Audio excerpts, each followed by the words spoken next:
While I was at work, an unexpected email arrived, prompting me to hastily reach out to Greg.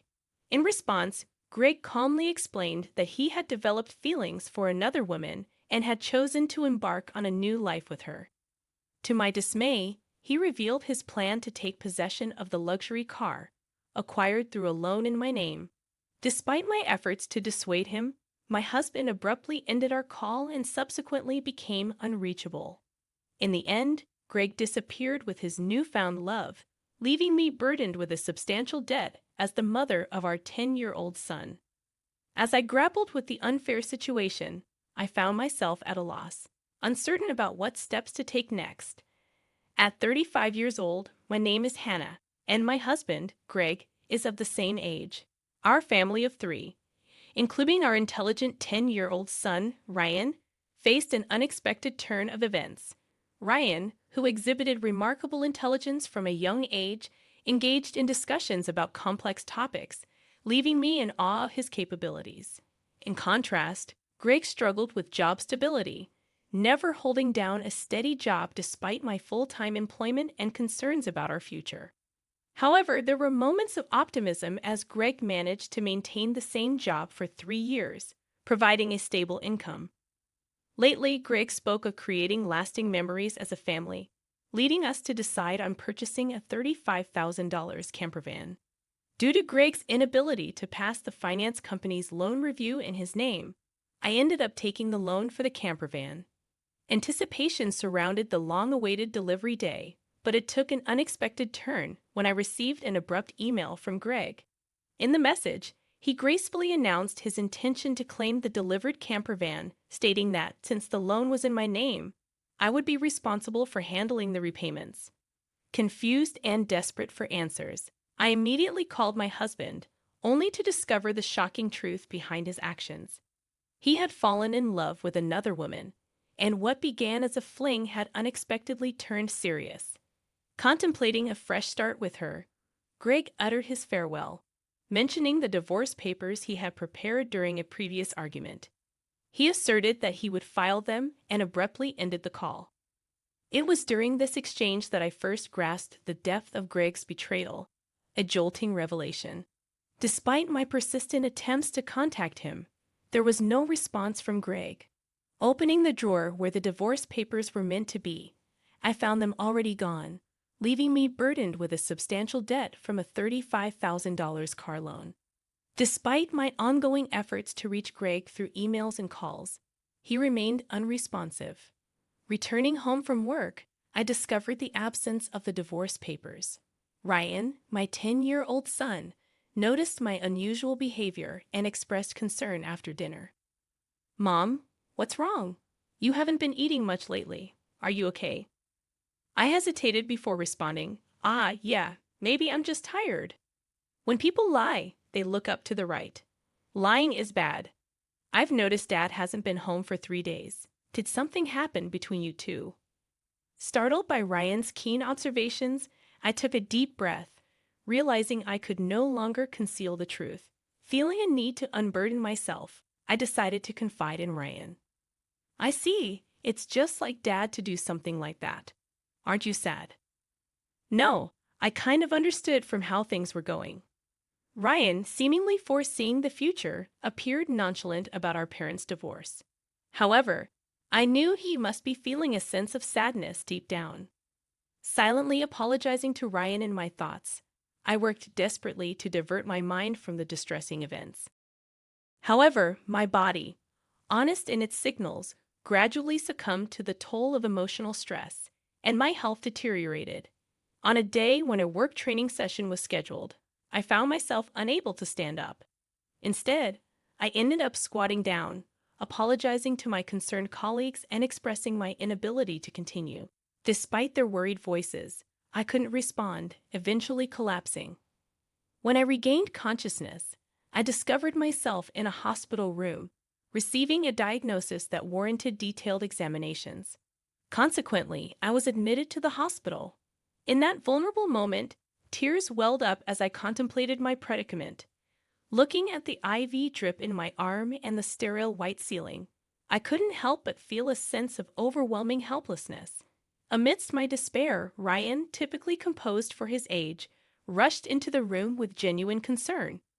He anxiously inquired about my well-being, prompting me to hastily wipe away my tears. Assuring him that I wouldn't leave him alone, I felt a renewed determination to get better for his sake. However, my condition proved worse than anticipated, leading to a serious diagnosis. The doctor advised prompt surgery, urging me to make a decision swiftly. Following the doctor's guidance, I underwent surgery. By the time I was discharged, a month had passed since Greg's departure. Returning home, I opened the mailbox only to find a demand letter for the car loan payment. Confused, I thought the repayment should have been automatically deducted from my account. In a panic, I checked my cash card balance, expecting to see the original $20,000, only to discover a meager $33.90. Hannah thought, Greg did this. I need to ask him to return the money, but I can't contact him. What should I do? Since I don't have the camper van, I can't sell it. After Greg left, everything seemed to be heading in a dire direction, and my mood sank even deeper. Witnessing my distress over this string of misfortunes, Ryan gently placed his hand on my forehead. You look pale. Are you feeling sick again? You don't seem to have a fever, though. I'm fine physically, but you see, your father not only took the car, but also all the money we had saved. I can't work yet due to my physical condition, and now we have no money. I'm at a loss. I see.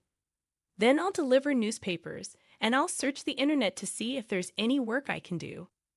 Encouraged by my 10-year-old son, I told myself that it wasn't the time to be downhearted. Sorry for worrying you. I can't afford to be weak. I'll change my mindset and try to do whatever I can, I said, smiling at him. Ryan reciprocated with a smile and unexpectedly suggested, let's plan how to get the car back from Dad. How can we do that? The camper van is in your name, right? Yes, but what about it? Maybe we can.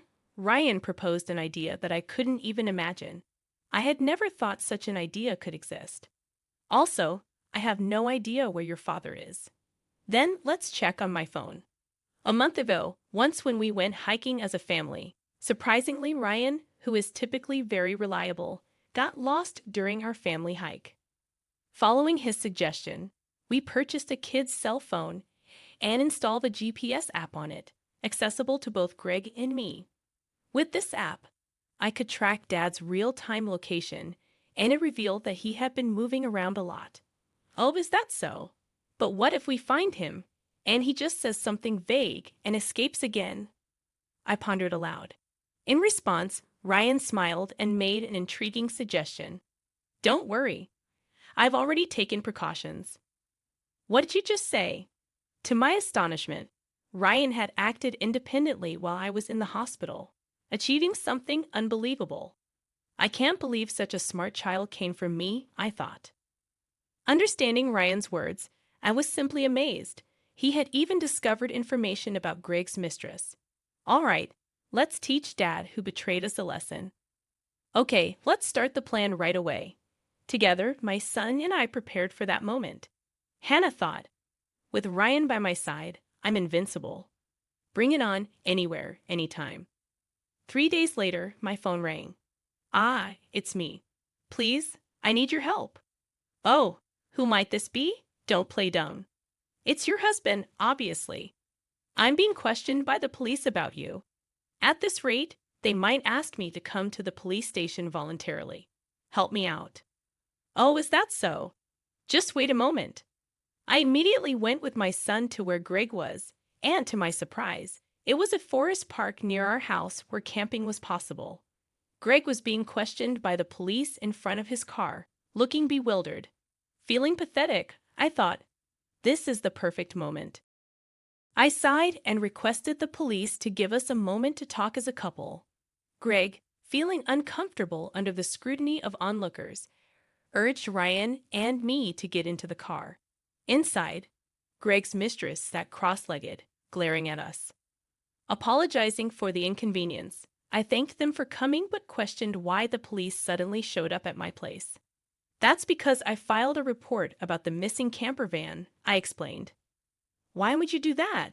Greg asked, looking bewildered. It's obvious, isn't it? My car was stolen. Greg, foolishly believing that actions between spouses couldn't be criminal, was saying nonsensical things. However, the world isn't that naive. You filed for divorce, remember? Forgot? So we are strangers now, and you're driving a stranger's car without permission. That's a crime, Ryan pointed out, his sharpness evident. But I didn't steal the car.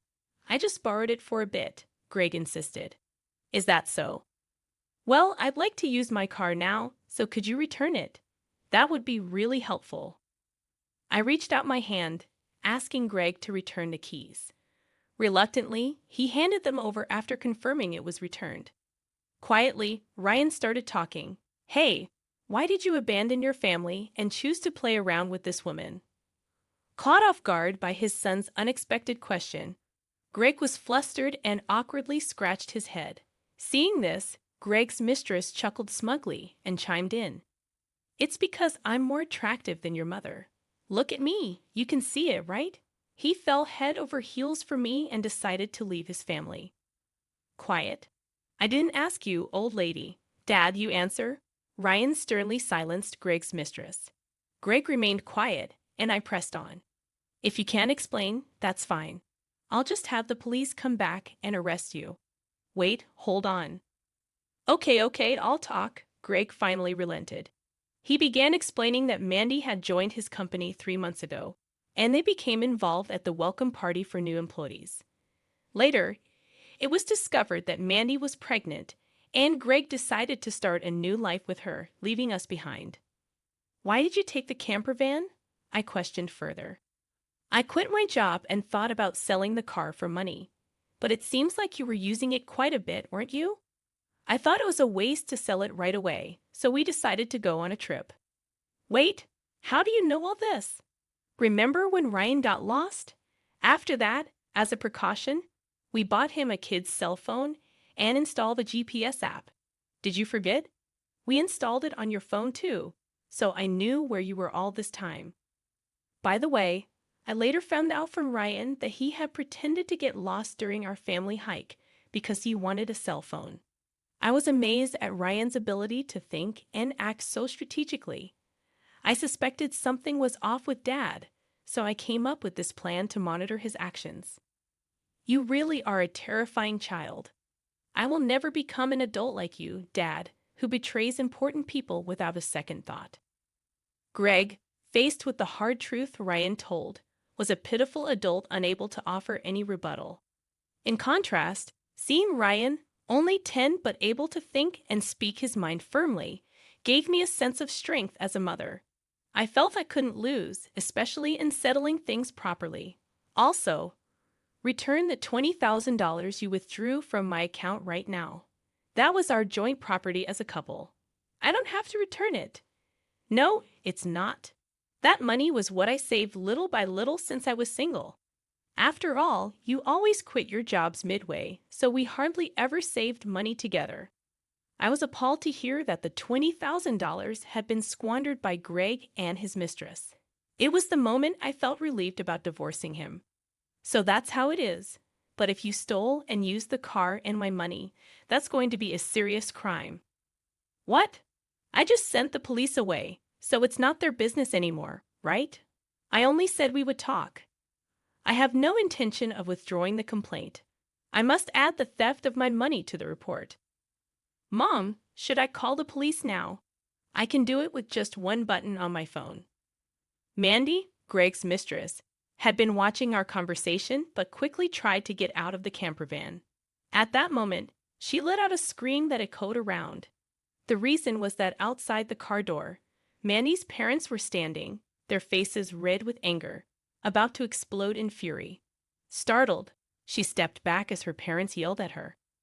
I'm sorry. Don't be so angry. But why are you here? Mom and Dad, I called your parents beforehand. What? Why?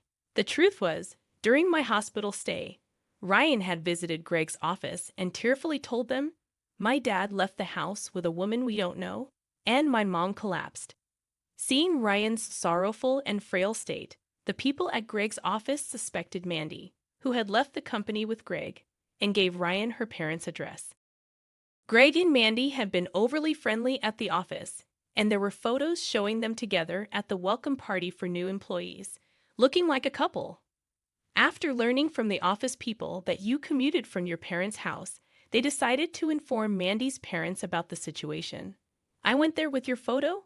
Your parents came out when I visited. Then I told them everything that had happened.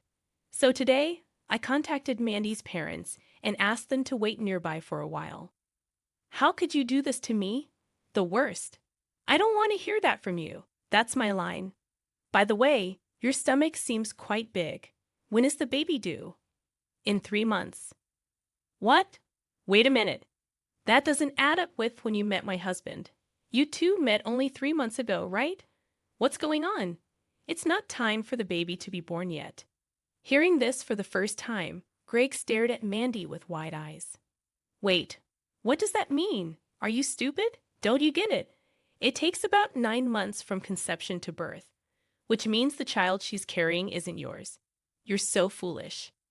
What do you mean, Mandy? Have you been deceiving me? Ah, I almost got away with it. Can't help it now that I'm caught. You're so naive. You can't see through lies at all. Really a fool.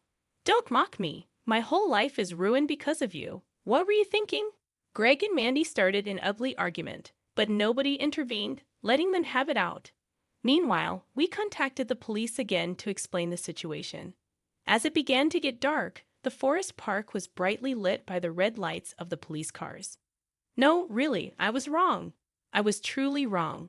I'm sorry. I'll work hard and never cheat again. So please just don't arrest me, Dad. People don't change that easily, especially lazy people like you. Exactly. Ryan's right. I can't trust you at all. Reflect on your actions and pay for your crimes at the police station. If I get arrested, I won't be able to pay back the money. Is that okay with you? I don't mind. Pay me back after you've atoned for your sins. Take your time. Don't worry. I've already found you a place to work. Let's see, there's Ryan's child support, plus the $20,000 you stole from me. I'm not sure how much it will all add up to, but you'll work and pay it all back. I had one last thing to say to Mandy, the mistress. You might think you're just an onlooker, but don't forget you're an accomplice to Greg's theft. Be prepared for that. When I told them that Mandy would have to pay if Greg couldn't return the stolen money, she shivered in fear. Mandy asked her parents for help, but they refused, saying, "We disown a daughter who causes trouble for others." Thus, Greg and Mandy were taken away in a police car together. Thanks to Ryan's smart strategy, we were able to punish Greg and his mistress, Mandy. Though they were released from detention soon after, they faced a hefty payment to me. Through a lawyer, I claimed $20,000 in damages. Additionally, I made Greg agree to pay $500 a month in child support for Ryan. I introduced Greg to a subcontracting factory of the company I work for. The support and other charges I claimed from Greg would be deducted from his salary and paid into my account. I also sold the camper van and was freed from the auto loan. Since then, my health has improved remarkably, and I am now energetically committed to my job. Ryan has been actively helping with household chores and errands. I want to keep moving forward strongly so that Ryan can pursue the path he loves without giving up.